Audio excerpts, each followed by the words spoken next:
Hello, everyone, and welcome to Future News Daily, where I bring you the latest advancements in technology, longevity, science, medicine, and AI. Today is Wednesday, December 14th, 2022. Don't forget to like, subscribe, and hit the notification bells. With that being said, let's get started.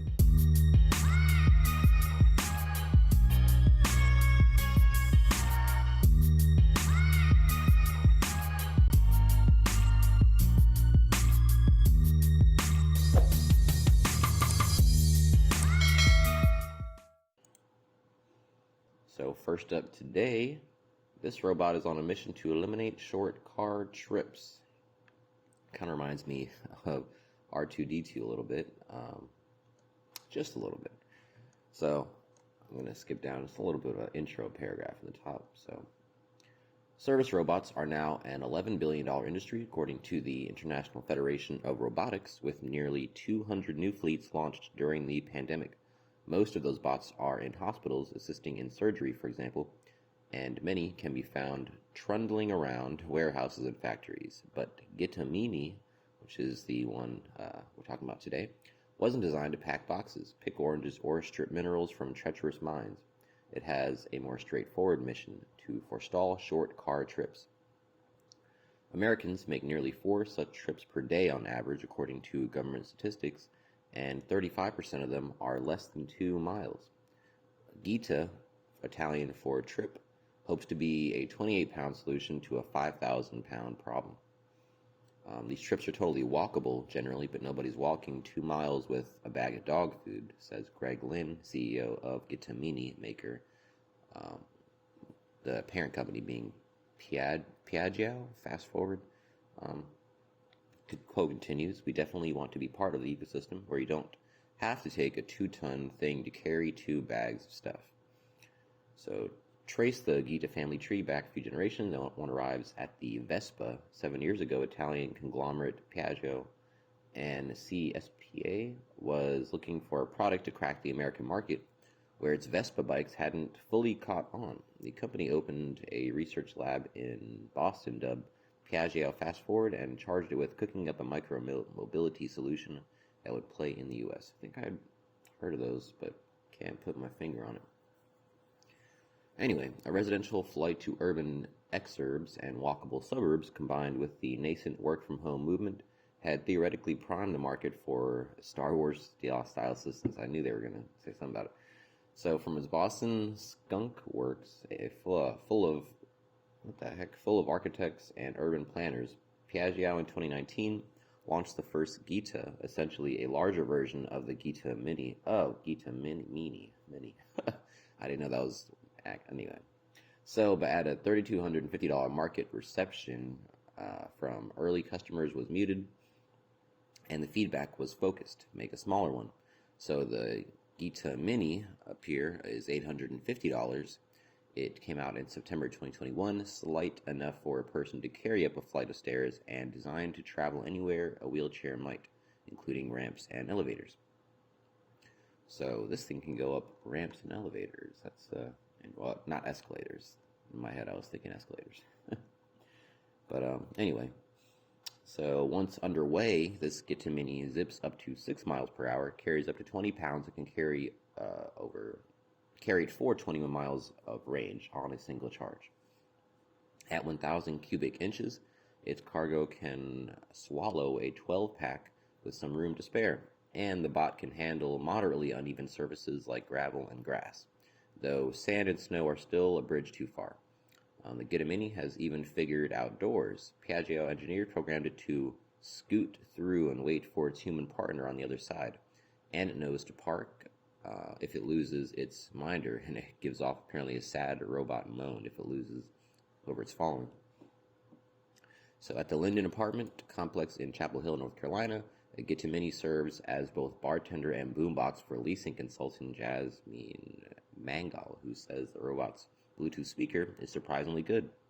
The Gita, which the complex was invited to beta test for Piaggio, also schleps Amazon packages for Mangal and helps draw interest when she sets up a table at the University of North Carolina housing fairs. Quote, "It's a great icebreaker," she says. "The only thing is sometimes the speed kind of freaks me out. When it's coming up on me, I find myself thinking it's going to stop. Or is it going to stop? like it's about to run into you. That's pretty funny. In a world fast filling with sentient droids, robots like Gita, designed to work with a human, not replace one, represent a small but growing slice of the market. This year, the International Federation of Robotics expects people to buy about 45 million droids for personal service or entertainment, which is a 25% increase over the previous year. But for follower bots, which trail behind their owners and even come into suitcase form, remain far from commonplace. So while Lin says fast-forward sales have consistently tripled year over year, Piaggio does not disclose specifics. The droid has only been purchased in, quote, over half of U.S. states, according to the company, mostly in the South, where weather is more robot-friendly.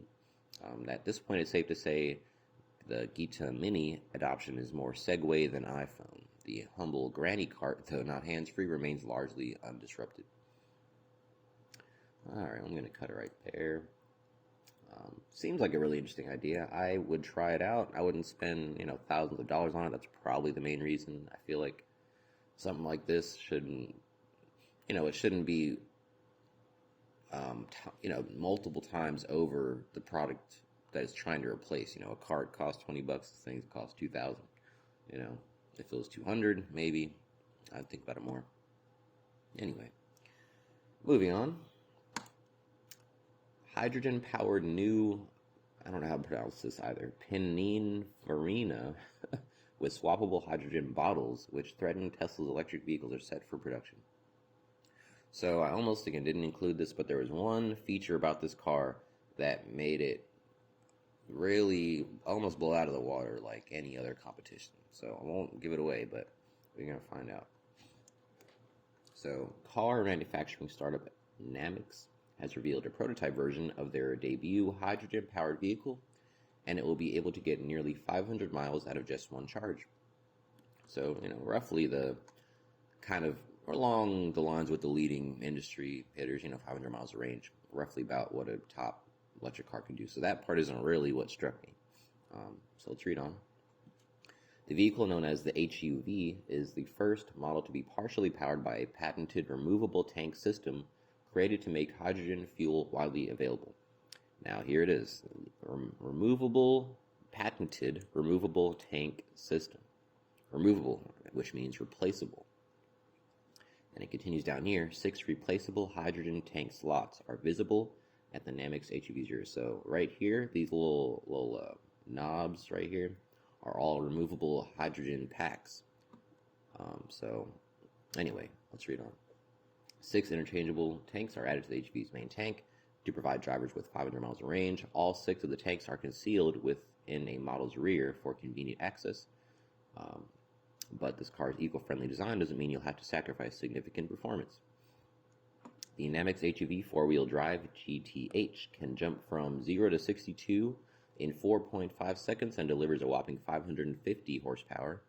Namix, a Moroccan company founded by businessman Fauzi Anaha, created the HUV in partnership with the famed Italian car design firm Pininfarina. Never heard of that.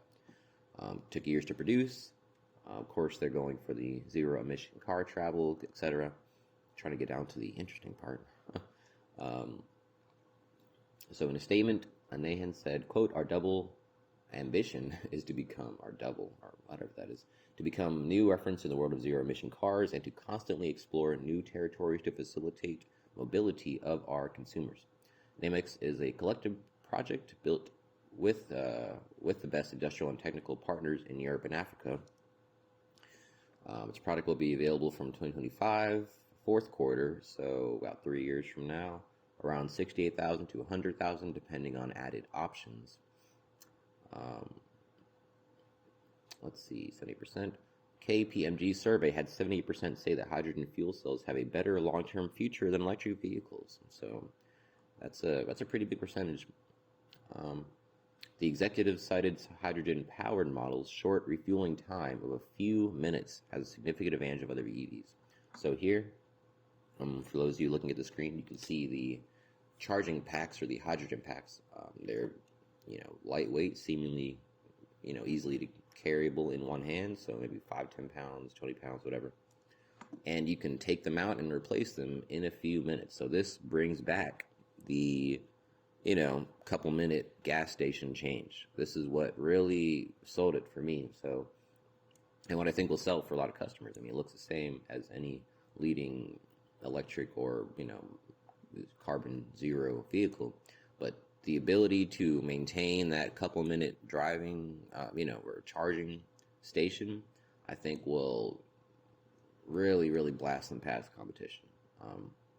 So, of course, that was the whole article there. But yeah, 500-mile on a charge and replaceable hydrogen tank. Again, with zero emissions. And there are ways to produce hydrogen completely zero emission as well. So I know, of course, there are more, not so good ways. There are better ways. So people who are, I know some people don't really believe as much in hydrogen or the future of it as a renewable energy source,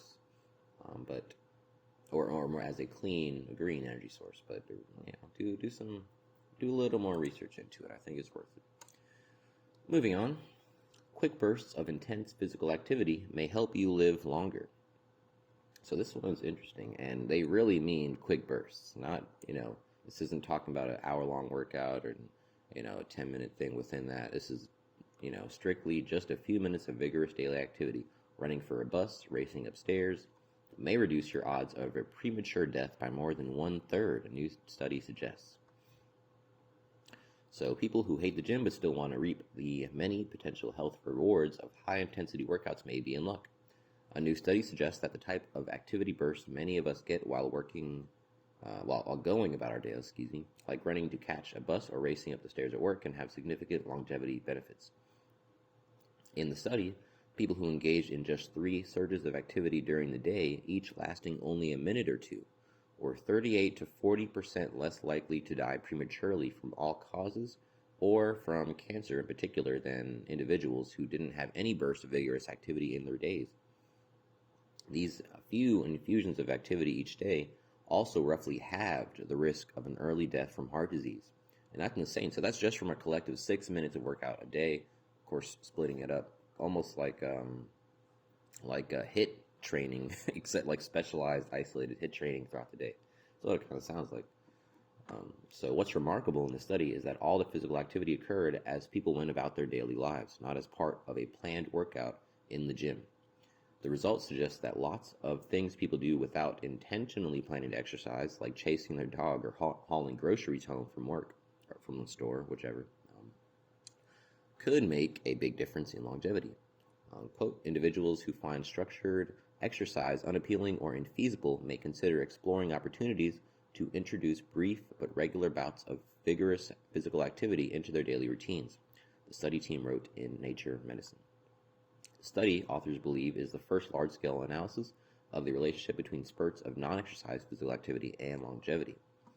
So even quick non-exercise activities may yield big longevity benefits. That's the next category. For the study, the researchers examined records on more than 25,000 adults who participated in the ongoing UK Biobank study.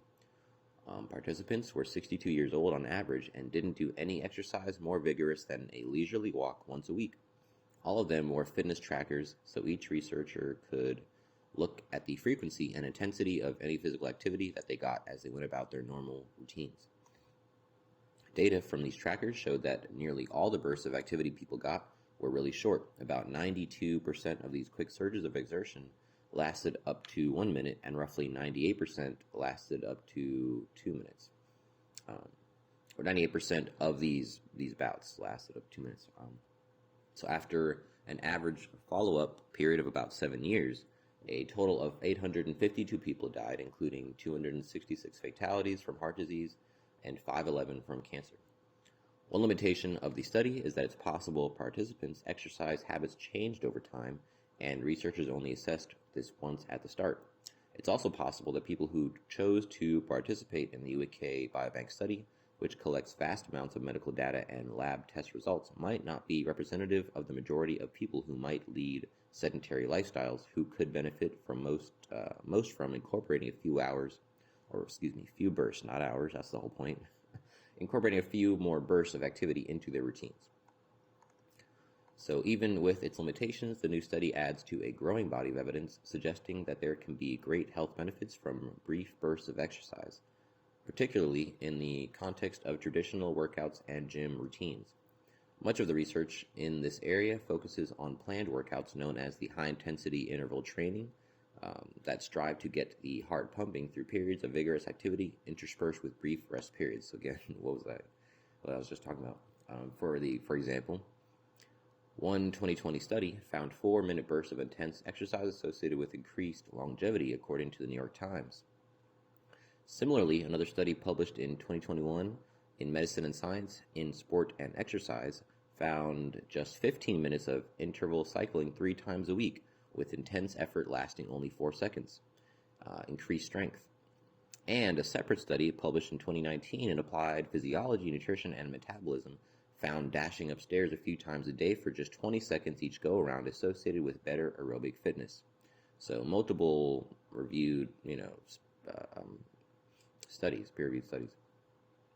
So recognizing the potential benefits of even short spurts of exertion, the most recent physical activity guidelines from the U.S. Department of Health and Human Services removed previous recommendations that adults get all of their exercise in bouts lasting at least 10 minutes.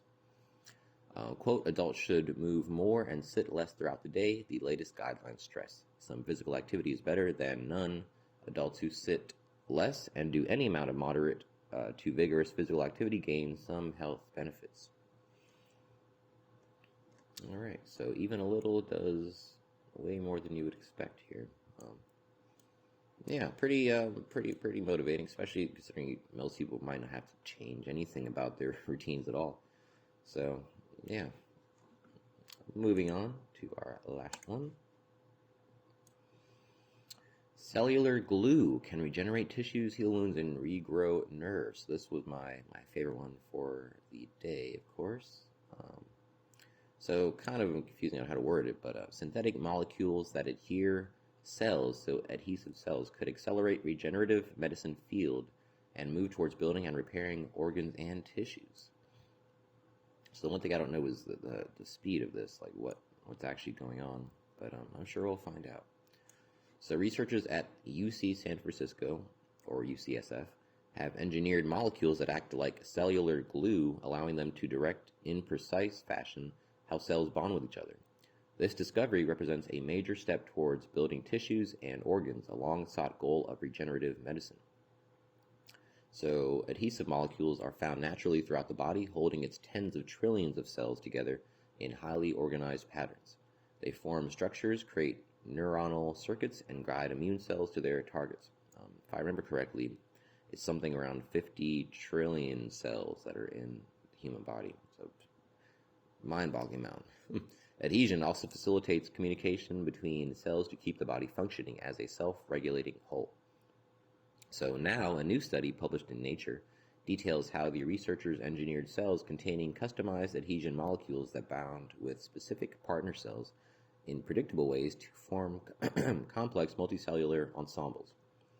So, quote, we were able to engineer cells in a manner that allows us to control which cells they interact with, and also to control the nature of that interaction. This is said by senior author Wendell Lim, PhD, the Breyers Distinguished Professor of Cellular and Molecular Pharmacology and Director of the UCSF, not USC, Cell Design Institute. Quote continues, this opens the door to building novel structures like tissues and organs. So I guess building from scratch or like building on top is, again, a little vague, I guess. But it might just be of that broad of a discovery. So bodily tissues and organs begin to form in utero and continue developing through childhood. By adulthood, many of the molecular instructions that guide these generative processes have disappeared, and some tissues like nerves cannot heal from injury or disease. Lim hopes to overcome this by engineering adult cells to make new connections, but doing so requires the ability to precisely engineer just how these cells interact with one another. So it sounds like reverting some cells or some organs to their like childhood state, in where they're developing, like, so their growing state, and kind of returning to that. So like each everything can regenerate itself, not just certain things that can, certain can't anymore.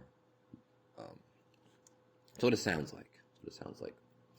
So, quote, the properties of a tissue, like your skin, for example, are determined in large part by how the different cells are organized within it. We're devising ways to control this organization of cells, which is central to being able to synthesize tissues with the properties we want them to have. Different types of tissues are distinct from one another, and much of what causes this variety comes down to how tightly the tissue cells are bonded together. In a solid organ, such as a lung or liver, many of the cells will be bonded quite tightly, whereas in the immune system, weaker bonds enable the cells to flow through blood vessels or maneuver between the tightly bound cells of skin or organ tissues to reach a pathogen or a wound.